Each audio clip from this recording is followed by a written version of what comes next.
जय माँ शारदा इंस्टीट्यूट में आपका स्वागत है। आज हम लोग क्लास 12 के पौधे खंड में चैप्टर नंबर 7 पुत्र वियोग पढ़ेंगे, जो कि बहुत ही वीवीआई है। 2024 में 10 से 11 अंक इससे फाइनल में पूछे गए थे और 2025 में भी इससे काफ़ी सवाल आने वाले हैं। तो वीडियो को शुरू करते हैं। पुत्र वियोग के लेखिका हैं सुभद्रा कुमारी चौहान, जिनका जन्म 16 अगस्त 1904 को निहालपुर इलाहाबाद, जिसका नया नाम प्रयागराज उत्तर प्रदेश यानी यूपी में हुआ था। इनका निधन 15 फरवरी 1948 को हुआ था। इनका निधन का कारण बसंत पंचमी के दिन नागपुर से जबलपुर वापसी में कार दुर्घटना में इनकी मृत्यु हुई थी। इनकी माता का नाम श्रीमती धीराज कुंवर और पिता का नाम ठाकुर रामनाथ सिंह था। इनके पति का नाम ठाकुर लक्ष्मण सिंह चौहान, यह खंडवा मध्य प्रदेश के रहने वाले थे। इनका विवाह 1919 में हुआ था, जिसमें यह मात्र 15 वर्ष की थी। यह इनका निधन 44 साल की उम्र में ही हो गया था। इनके पति द्वारा 2 पुस्तकें लिखे गया था, जिनका पहला पुस्तक था गुलामी की नशा और दूसरा कूली प्रथा। इनके पति द्वारा लिखा गया था।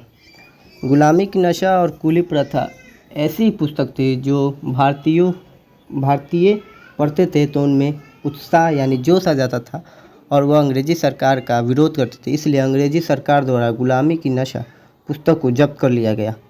इनकी शिक्षा कास्त्रवेट गर्ल्स स्कूल इलाहाबाद में हुआ है।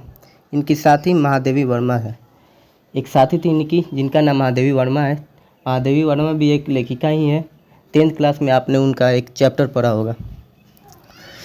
यह पढ़ाई छोड़कर असहयोग आंदोलन में भाग ली। असहयोग आंदोलन 1 अगस्त 1920 से मार्च 1922 तक गांधी जी के द्वारा चलाया गया आंदोलन था, जिसमें गांधी जी को गिरफ्तार कर 6 वर्ष की सजा भी दी गई थी।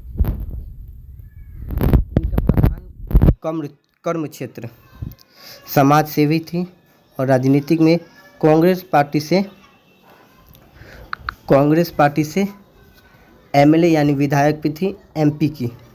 इनकी कृतियाँ यानी पुस्तकें 4 पुस्तकें लिखी हैं इन्होंने। तो पहला पुस्तक है त्रिधारा, यह एक कविता संग्रह है। दूसरा है जो 2025 के लिए बहुत ही वीवीआई है, बिखरे मोती, ये कहानी संग्रह है। और तीसरा पुस्तक है समाज के खेल, ये भी कहानी संग्रह है। और चौथा पुस्तक है मुकुल, ये कविता संग्रह है जिसे पुत्र वियोग लिया गया है। मुकुल से ही पुत्र वियोग लिया गया है। यह 1930 में लिखा गया था मुकुल। इसी पुस्तक के द्वारा इनको शेक्सपियर पुरस्कार भी मिला था। इनकी तुलना सरोज स्मृति यानी सूर्यकांत त्रिपाठी निराला जी से किया जाता है।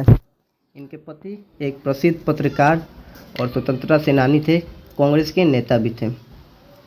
थियोसॉफिकल स्कूल वाराणसी में वर्ग 9 तक पढ़ाई छोड़कर असहयोग आंदोलन में यह कूद पड़ी। यह एक छायावादी कवि हैं। छायावादी उसे कहते हैं जो 1918 से 1936 के बीच में कवि हो या बुक लिखा हो, इसलिए उन्हें छायावादी कहा जाता है। ये भावधारा के कवि हैं। इनको राष्ट्रीय भावधारा शमशेर बहादुर सिंह और हजारी प्रसाद द्विवेदी ने कहा है। इनका खिलौना, इस कविता में एक वर्ड यूज हुआ है, प्रयोग किया गया है पुत्र के लिए खिलौना। तो पूछा जाएगा प्रश्न कि लेखिका का खिलौना कौन है, तो उसका पुत्र, और इसमें पुत्र को छौना भी कहा गया है। पुत्र को किससे डरे, तो शीत के डर से। पुत्र को किससे डरे, शीत के डर से। अलग अलग रूप में यह मुक्ति बोध भी थी।